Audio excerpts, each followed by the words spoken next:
Cérebro, o que você quer fazer esta noite? A mesma coisa que fazemos todas as noites, Pinky. Tentar conquistar o mundo. O Pinky e o cérebro, o Pinky e o cérebro. Um é um gênio. Pessoal, sejam todos bem-vindos a mais um podcast Construindo Saberes com Pinky e Cérebro e a arte de ensinar. Bom, para começar aqui essa longa jornada que nós teremos de 20 minutos, né? A gente vai começar falando um pouquinho sobre como é que vai funcionar. Nós somos acadêmicos do curso de pós-graduação, mestrado em Ciências e Matemática, do Núcleo PPGEC, da Universidade Estadual de Roraima. Nós estaremos hoje trabalhando a disciplina de avaliação, processos e critérios, da professora doutora Enia Fert. Mestrandos somos eu, Cláudio, e Eline Furtado, e nós estamos tendo como convidada hoje a professora Josimara Reis. Ela que vai estar trabalhando com a gente um pouquinho sobre uma temática, eu vou dizer um tanto quanto polêmica, mas interessante de se conversar, que vai tratar da prática do nosso dia a dia em sala de aula. Bom, o tema de hoje é por uma prática docente crítica e construtiva. Nossa, né? Dois temas aí bem puxados, né, professora? Que é a prática docente crítica e a prática docente construtiva. Muito bem. Bastante. Professora, então, para iniciar o nosso bate-papo, nós temos aqui uns tópicos muito interessantes a serem levados em consideração para iniciar a nossa discussão, né? Para dar aquela apimentada. Nós temos aqui um princípio social e político, né? Que vai tratar da prática docente, e não só da prática docente, vai tratar também da forma como o sistema de ensino se organiza e como ele enxerga o aluno. Por exemplo, o objetivo do ensino, quando se trata da prática do professor, a gente vai falar mais sobre o desenvolvimento do educando, tanto no campo individual quanto coletivo, mas só que tem um detalhe muito interessante aí. É muito comum, quando chega a hora do recreio, né, em particular falando, os colegas chegarem na sala de aula e desabarem nas cadeiras, na mesa e dizer, olha, não aguenta, aquela sala hoje foi pelo amor de Deus. Aí outro de lá já diz, olha, minha tarja preta está acabando. Outro já diz, olha, pelo amor de Deus, eu não sei o que eu faço, eu não sei nem se eu estou na profissão correta, porque eu acho que eu estou aqui pelo dinheiro. Então nós temos assim uma série de sentimentos, né, que são colocados para fora pelos colegas dentro da sala dos professores, que é uma espécie de desabafo coletivo. Mas aí a gente pode pensar da seguinte forma, tá?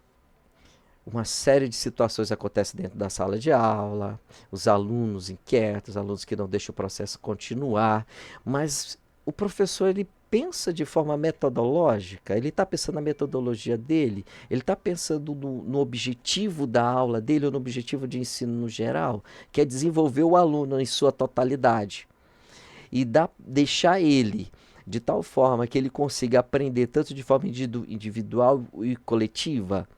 Então, dá para perguntar, né? O que significa desenvolvimento do educando? Se nós levarmos nessa perspectiva, o sistema de ensino, ele também, eu acho que deixa a desejar, né? Partindo desse ponto. Por quê? Será? Será que o sistema de ensino, olhando para o aluno na sala de aula, olhando sem olhar a didática do professor, ele pensa só em números? Será que ele está pensando no desenvolvimento individual do aluno e coletivo como é para ser dentro da prática docente? Ele está fornecendo todos os subsídios necessários para o professor melhorar a sua didática ou então as suas estratégias metodológicas? Então será que dá para a gente medir, né? Ou delegar responsabilidades? Onde entra a responsabilidade do professor e onde entra a responsabilidade dos sistemas de ensino? E onde vai entrar o desenvolvimento cognitivo, afetivo, psicomotor, e modo de viver do aluno, né? Que é para ser desde as séries iniciais. Então, são questões que são primordiais, são muito fortes para serem debatidas. Né? Mas mesmo assim, pensando lá no colega, quando chega na sala de aula, desanimado com a turma que não quer aprender. Será que a didática dele está contribuindo para isso? Ou será que o objetivo dele, quando dá aula, está voltado para essas situações? Um outro ponto muito interessante também de ser tocado é sobre a mediação para o desenvolvimento do educando. Como é que o professor está mediando este aprendizado, né? Como é que está sendo o planejamento dele? Como é que está sendo a prática dele? Como é que ele está avaliando esse aluno? São questões que realmente nos levam a refletir, né? A quanto prática dentro de sala de aula. E o último tópico também muito interessante é sobre o ensino e aprendizagens intencionais. O que seria isso, né? Vem com uma perguntinha, né? Que mecanismos devem ser utilizados de forma intencional para que os conteúdos socioculturais sejam assimilados e garantam o desenvolvimento do educando? Então, todas essas questões, esses pontos que eu acabei de abordar, eles vão direcionar para o desenvolvimento individual e coletivo do estudante. E isso com certeza vai ser refletido na sala de aula, na prática do professor, a forma como ele trabalha os objetos de conhecimento e também de uma forma bem mais ampla, né? Quando a gente fala do sistema de ensino, o sistema de ensino, será que ele está tratando o aluno nestes aspectos ou desta forma, do jeito que é para ser, ou é só números? O que vale é o IDEB, tá? Então, são questões bem interessantes para a nossa reflexão, quanto professores da sala de aula, né, do chão, do dia a dia ali, do lidar com os alunos que a gente precisa fazer em relação à nossa prática. Certo, professor? Agora fica com a senhora. Então, para cada situação devemos buscar soluções e nessa conversa é o que nós iremos tentar abordar, né, que são as fundamentações teóricas pedagógicas que visam auxiliar a assimilação ativa dos conhecimentos de forma que possibilite um desenvolvimento maior dos educandos, né? Então, vamos saber quais são esses processos de assimilações abordados de forma dinâmica para melhorar esses aprendizados. Dentro desse contexto, trazemos 4 pontos, né? Na verdade, são colocados 4 pontos elementares fundamentais, que são a assimilação repetitiva de conhecimento e as suas metodologias, né? A exercitação de conhecimento e suas metodologias, as visões do mundo com aplicações desses conhecimentos para auxiliar no que chama-se de inventabilidade. Esses 4 pontos nós vamos estar falando aqui de forma a tentar mostrar de que maneira o professor pode melhorar a sua atuação quanto docente, né, quanto mediador desse conhecimento. Esses elementos, eles embora sejam estudados de formas separadas, eles não podem ser passados de forma mecânica, mas sim criativa, né? Esses métodos de aplicabilidade do aprendizado, eles são aplicados de forma coletiva, porém, cada estudante ele vai apresentar uma forma diferenciada de assimilar. Sua assimilação será diferente, mostrará diferentes saberes, diferentes formas de assimilação e entendimento. Esses elementos, eles dinamizam e facilitam, dentro de uma ordem, no contexto do aprendizado, melhorando a compreensão, a operacionalização, o trabalho dentro do ensino-aprendizado. O educador ele pode usar 2 ou mais elementos desses durante a aplicação desses processos. Para melhorar o que chama-se, dentro desses métodos, de assimilação receptivas do conhecimentos metodológicos dentro dessas visões de mundo, ou seja, da realidade. O estudante, ele é exposto, né, nessas situações, ele é exposto a contatos com saberes já elaborados, já pré-definidos, né? Ou seja, algo que já foi testado, ele é colocado de forma a ver como ele vai desenvolver e mostrar a sua habilidade ali. Eles recebem uma aproximação da interpretação já produzida, testada, porém, eles não podem receber essa aproximação de forma passiva, né? Ele deve ser ativo, reflexivo, onde ele deverá levar o estudante a pensar, interpretar, elaborar e expor as soluções aplicando o seu entendimento de forma reflexiva, né? Ele é de forma não inteligível. A assimilação receptiva, ela é entendida como a recepção atenta e inteligível que o educando faz de um determinado princípio, utilizando processos, fazendo análise, elaborando soluções. Isso, ele vai tomando suas decisões de forma só, né? Formando suas próprias soluções para os seus problemas ali, tornando-o bem mais ativo e nunca passivo, né? Ao mesmo tempo em que ele recebe essa compreensão da realidade que ele foi exposto, ele articula e expõe sua experiência e deixa claro o seu ponto de vista, passando a fazer com que ele pense numa situação. A exercitação dos conhecimentos e metodologias, ela é voltada já, essa situação, ela é voltada para convicções internas, né? São saberes do educando, a qual o que importa aqui é a exercitação e que ele desenvolva habilidade, e que seja de forma prática para desenvolver atividades, né, que eles, dentro desse contexto, consigam exercitar e não ficar só naquela parte conteudista, não ficar voltado sempre para aquele mesmo problema. Tá? É como se fosse colocado a ele uma equação matemática, né? Que ali, se ele não exercitar, ele não vai aprender e futuramente ele não poderá desenvolver nenhum tipo de solução de forma ativa, né? Porque ele não colocou em prática suas habilidades, não foi exposto lá. Para melhorar essas atividades construtivas, ele deve exercitar e desenvolver essas habilidades, né?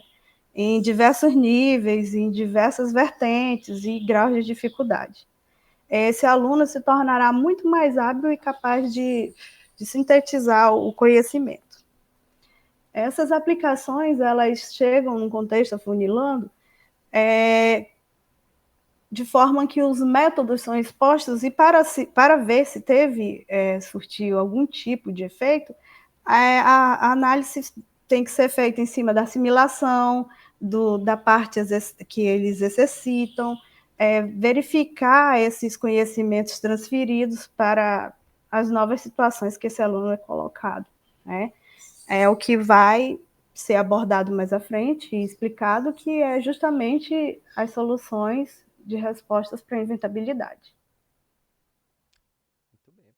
Pois é, Josi, eu vou agora falar os recursos, né, metodológicos para ensino-aprendizagem, aonde ele se depara com 4 objetivos. Esses 4 objetivos eles são voltados para a metodologia, que ela deve ser atingida a fim de um determinado desejo, né, que é o conceito, né, da metodologia. E um dos primeiros objetivos ele é voltado para a necessidade de aproximação do educando dos conteúdos socioculturais, né? E para atingir esses objetivos, eles utilizaram uma técnica expositiva onde possibilita a assimilação receptiva, né, do educando, de maneira que essa transferência ela fosse de modo inteligível, com clareza, né, para que o educando ele tenha uma compreensão, né, do que está sendo exposto, né, pelo educador, né? E uma das competências teóricas fundamentadas, né, é essa técnica, né, de expor esse conteúdo, né? O outro objetivo ele é voltado para a aproximação dinâmica, né, de independências de conhecimentos, E o que vai levar em consideração é a exercitação. A exercitação ela vai ser criada por uma habilidade reprodutiva desse aluno, ele vai reproduzir esse conhecimento, né, trazendo a independência entre o educando e o educador, tá? Onde vai haver uma integração, né, apenas na personalidade do educando. O outro método, né, que é um dos objetivos fundamentais, são aqueles voltados para a utilização, né, de soluções do problema, onde o professor, o educador, ele vai passar a situação, problema para esse aluno, e esse aluno, né, vai solucionar na medida do nível dele, nível de complexibilidade, dificuldade de conhecimento, e aí ele vai se esforçar para poder achar a solução desse problema. E, por último, a produção de novos e criativas visões de interpretação, onde ela vai ser voltada totalmente para a inventividade, né? Onde vai haver um processo de resolução de problema, né? O professor ele vai passar uma solução desse problema e o educando, ele, pelo processo de inventividade, ele vai encontrar uma solução criativa para se resolver o problema. Outras tarefas que são voltadas para o docente são o que o educador ele deverá exercitar, né, nas suas atividades, que são o planejamento, a execução, a avaliação, né? O planejamento seria um caminho onde ele vai seguir, né, no ato de planejar, né, onde a finalidade dele vai ser a ação, onde vai ser algo decidido, né, com meio científico, filosófico, né, consciente. Isso quando ele é programado, né, com coesão. Aonde esse planejamento também, ele é de modo educacional, de ensino, curricular, escolar, o que hoje nós estamos deparando, né, na sala de aula. E essa condução, ela está meio que na nossa realidade vindo esfacelada, porque hoje o professor ele está fazendo o seu planejamento de modo sozinho, individual. E essa coletividade que não está sendo buscada não está sendo coerente na nossa ação hoje na educação, tá?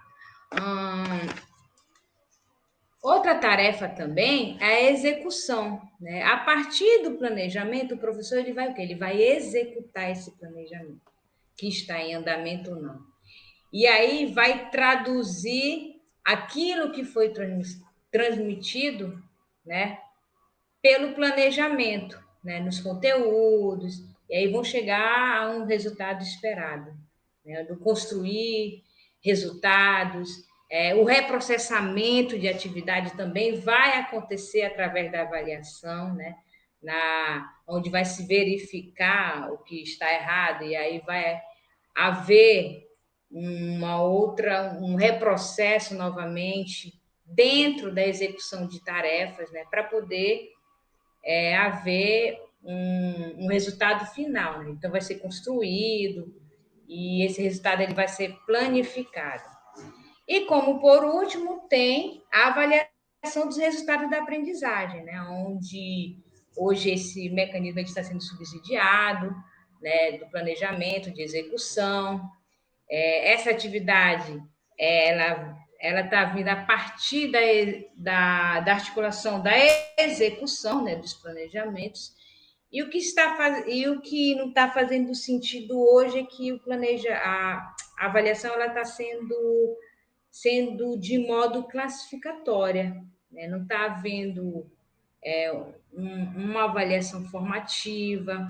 Os resultados que estão sendo obtidos, eles estão vindo com resultados defasados, né, com projetos políticos onde estão vindo sempre engessado, né, com conceitos de construção individuais de alguns professores, não está sendo vindo de modo coletivo.